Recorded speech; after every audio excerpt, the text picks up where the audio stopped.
Great Lakes Prepping here, and in today's video we're talking about green beans, and specifically how to can green beans. Now green beans are a low acid food, and of course that means that we can't just simply hot water bath can them. We have to use the pressure canner. The pressure canner is a bit more complicated to use than a hot water bath canner, but the good news is that green beans are about as simple as it gets when pressure canning. With green beans there's very little preparation, and green beans can really well. So I'm not going to drag out this introduction. We're just going to jump right in and start getting our green beans ready and firing up the pressure canner.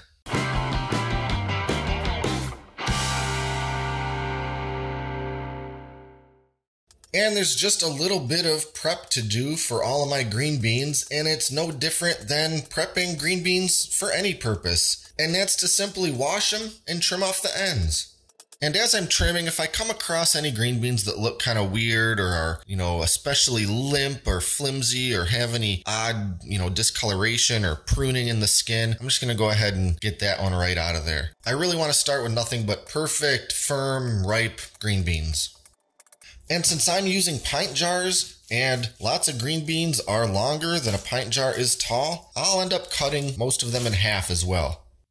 Alright, so we've got all of our green beans washed, trimmed, and roughly cut in half, and we're ready to start moving on to the next step. Alright, so here I've got my pressure canner, and I've got some water in it, and I've put my pint jars in it upside down, and the reason I'm doing this is to just sort of heat the jars up before I start filling them. Now, the traditional recommendation for doing any sort of hot water bath or pressure canning was that you should boil the jars first to completely sterilize them. But nowadays the kind of official recommendations have been updated, and they say you don't have to do that. The very act of processing these in the heat is going to take care of any kind of sterilization issues. But I do want to start with hot jars, or at least pretty warm jars, because I'm going to be putting boiling water into them as I pack my green beans in. So I don't have to use the pressure canner for this step. I could have just used any large pot or even my hot water bath canner, but since I've already got my pressure canner going, I'm just going to kind of use it for that purpose before it's kind of coming into play as the pressure canner. So I'm just going to let this water come up to just about a low boil, enough to get these jars pretty warm. And then I'm going to pull them out, move them over to the counter, start filling them. But first, real quick, let's talk a little bit about the two different ways to pressure can something like a green bean. The first is the cold pack method, and that doesn't involve cooking the green beans before putting them into the jars. Put the green beans in the jars, pour hot water over top, seal the jars up, and they're ready to can. The hot pack method involves first cooking the green beans, basically cooking them in some hot water for a few minutes as a means to pre-cook them. Personally, I don't see the appeal in the hot pack method for something like green beans. These are going to essentially be cooked to death when they're in the pressure canner. There's going to be incredible amounts of heat and pressure, making sure that everything, bacteria, beans, water, everything is absolutely cooked through. So it's always seemed a little silly to me to pre-boil these when they're basically about to go into a pressure cooker. So I'm using the cold pack method. It's the easier method, and in my opinion, the better method. Alright, our water in this canner has started to boil a little bit, so I think that my jars are good and heated up. I'm going to use my jar grabber tool here and carefully remove these from the canner and move them over to the counter.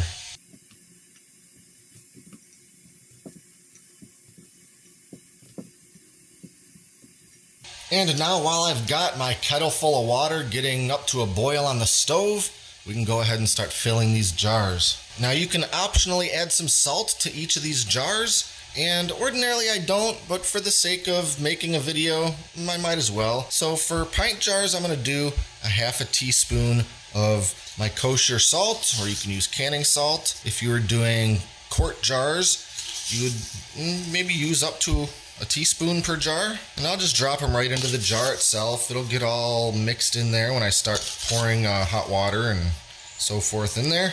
And now we're just going to start loading these up with green beans. And I'm using wide mouth jars for this. You could just as well use regular mouth jars. I think for bigger, sort of clumsy things like green beans, the wide mouth is just a little easier.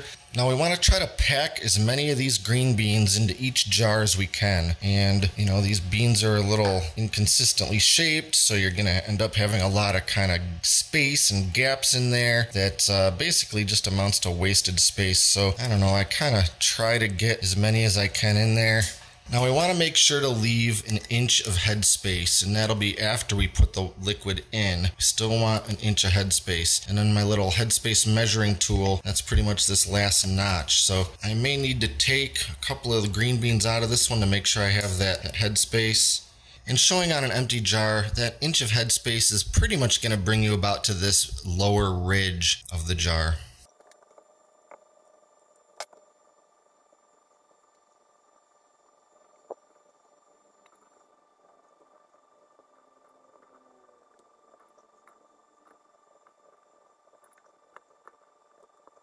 Alright, we've got our jars loaded up with beans, and now we're going to pour some boiling water over top. And we're just going to fill these right up to about that lower rim, which will be our 1 inch of headspace.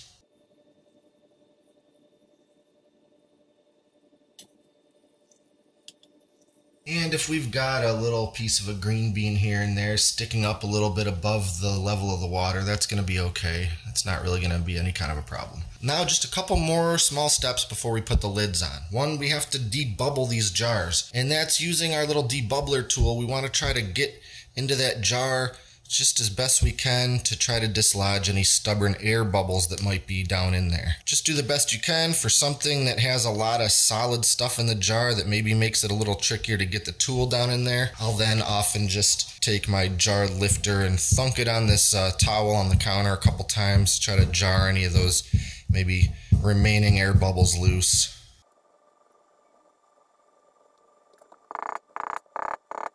And now to wipe the rims of the jars. This is not really going to be a very messy sort of situation, since all this is solid green beans and water. But nevertheless, you always want to make sure to wipe the rims with some damp paper towel, just to make sure you clear any potential food residue off of them that could kind of obstruct the seal on that rubber gasket on the lid and potentially lead to a lid failure. Like I said, with something like green beans and water, it's not going to be that big of a production. When you have something like tomato sauce, you definitely got to kind of wipe them a few times to make sure every little bit of sauce is off of there. If you made a mess or something like this, it's pretty simple.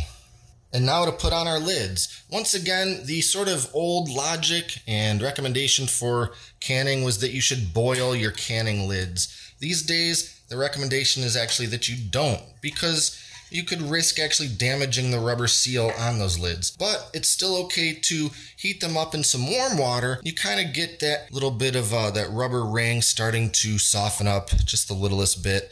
And you know what? I think I'm just sort of stuck in the habit of putting my lids in a little pan of water and heating them up. So, you know, depending on what you read, it says you don't have to do any of that with the lids, but it doesn't hurt to do so, as long as you don't fully boil them.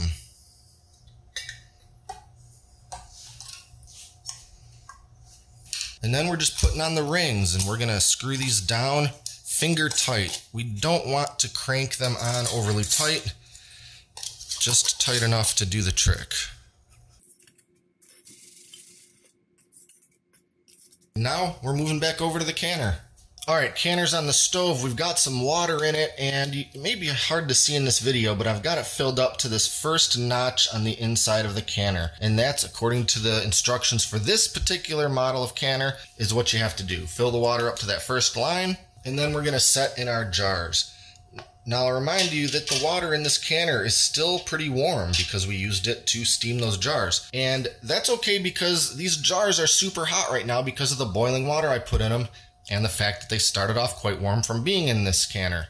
But if you were starting off with completely cool jars, you would want to let the water in this canner be completely cool first. And conversely, if your jars were super hot because of the very hot contents you put in them, you wouldn't want to have the water in your canner being incredibly cold. Either of those scenarios could lead to a cracking jar. When you have extreme heat mixed with extreme cold, and glass is part of the equation, you're sort of just asking for having some cracked or altogether broken glass. Now I want to arrange these jars in the canner in such a way that they're not touching one another, and ideally not touching the outer wall of the canner. Ends up being a bit of a tight fit, but I can get them all in there. And now we're putting on the lid of the canner. Now I've given this thing a quick inspection to make sure that my seal still looks in good shape, and there's nothing obstructing the vent hole in the top here. So I'm ready to put the lid in place. Now we're going to turn our heat to high. And now we have to wait a little while. This canner has to start with something called venting, and basically that means I need to bring the water inside up to a full boil to the point where it starts steaming rapidly. Now once steam starts consistently shooting out of this little vent, that is considered venting, and I have to let this thing vent for 10 full minutes. And the purpose of that is because the whole nature of pressure canning is that you're heating these jars in a pure steam environment. That means that there's no regular air in there, it's only water and steam. And to ensure that that's the case, we have to let it vent for 10 minutes just to ensure that anything that isn't steam, such as air, has been pushed out already. At that time, we can add our weight, which regulates the pressure for this particular type of pressure canner, and that looks like this. Now, a lot of popular pressure canners these days actually have a dial-oriented gauge and pressure adjustment. And with that, you would actually use a little dial to adjust the weight or the pressure that you want your contents to be cooked at. But this is kind of an older style, older technology of pressure canner, and so we use these little weights to do that. And this little topper all by itself is considered 5 pounds of weight. You put one of these rings on it, it's 10 pounds. If you put the second ring on, it's 15 pounds. For green beans, we need to process this with 10 pounds of weight. So again, after that venting process is finished, I'll put this thing over top that little vent spout, and then it'll start processing it. And we have to do a little fine tuning on the heat, but we'll get to that step in a few minutes after this thing is vented. All right, I know this is going to be pretty noisy and maybe tricky to see, but maybe with the help of my flashlight, you can see the jet of steam coming out of that little vent spout. So now it has officially started venting, and I need to time this for 10 minutes, and then we can move on and start put our weight on there and start processing. Okay, our venting is done, and I've put my weight in place, and you might have noticed that I used a pair of tongs to do that, and I learned the hard way real early on about just how hot the steam shooting out of that little thing is. So tongs are your friend in this case. Now during that venting, there wasn't really any pressure building up inside of the canner because it was all venting out. But now that this weight is in place, it's making it so pressure does build up inside. Now once that pressure builds up and is enough to start rocking and moving this weight sort of back and forth and letting a little bit of pressure release every second, that's when we can actually start the processing timer. So I need to give this just a little while before that starts rocking back and forth, and then I need to do a little fine tuning on the heat because we want this little weight to rock back and forth in a nice sort of rhythmic, consistent pattern. We don't want it to be going spastic all over the place. That means that the heat is too high. So I'll end up turning this heat down just a little bit once that starts rocking. You know, my experience with this stove and this canner, I know pretty well where I need to dial it in, but still takes just a minute to kind of get it in that right sweet spot. Okay, here we've got that consistent sort of rhythmic rocking back and forth of the weight, and that means the processing has begun. So I'm going to set my timer for 20 minutes. We need 20 minutes for pints and 25 minutes for quarts. Now a quick note about altitude. The weight and the times are assuming that you're at somewhere between 0 and 1,000 feet of altitude. If you're at higher than 1,000 feet, you're going to want to use 15 pounds of weight for this. As far as processing time, there's sort of a more complicated scale that you have to look at that changes depending on precisely, what range of altitude you are in. For me, I'm not very much higher than sea level, so I know that it's 20 minutes of processing time for me. If you do live at high altitude, you need to become familiarized with the sort of difference in processing times when you're canning things. And there's definitely charts and resources out there for you to investigate that very thing. All right, 20 minutes is up and the heat is turned off and the pressure has started to come down a little bit. Our little weight has stopped rocking, but at this point, I'm not going to do anything. I'm just going to let this sit here until all of the pressure just naturally comes down on its own by escaping through that vent hole. I definitely wouldn't try to take the lid off at this point, nor could I, because this pressure canner actually has a fail-safe that wouldn't allow the lid to come off. It actually locks into place when it's pressurized. So I'm going to let this sit here for quite some time, maybe as much as an hour, until there's absolutely no more pressure in it. I can take that weight off there and pop the lid open, and I'll move my jars over to the counter to finish cooling down. All right, it's been a good while and the pressure is completely released. So I'm gonna pull off the little weight and pop open my lid. And these jars are still gonna be pretty warm, so I'll use my jar grabber tool and pull these out, set them on the counter.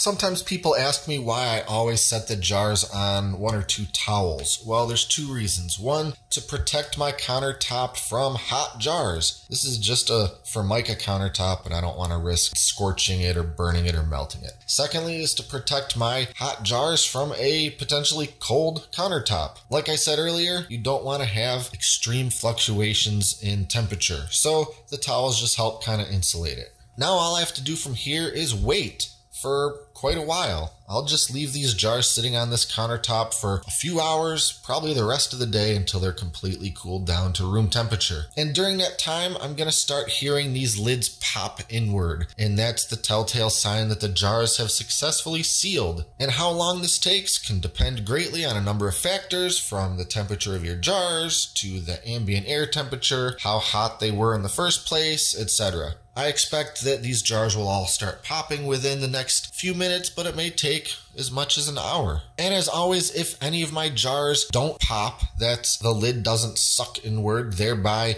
fully sealing, I have to consider that particular jar as having a failed seal, meaning the canning was not successful. It happens once in a while, not too often if you have good lids and good jars and you follow all the proper procedures, but it still can happen from time to time. But if that does happen and I have any failed seals, that's okay. I could reprocess the jar, put a new lid on it, pressure can it all over again, but more likely I'll just grab that jar, stick it in the fridge, and just use that one within the next few days. As for the jars that have successfully sealed, they are now considered shelf stable, and I can stick them in the pantry and use them whenever I want over the next year or longer. So I'm going to leave these alone and start getting my second batch ready because I've got a lot more green beans to go. But as for this video, that's about it. Be sure to like and subscribe and stay up to date with all our latest stuff, including future food preservation and canning videos. Thanks for watching, and until next time, this is Great Lakes Prepping.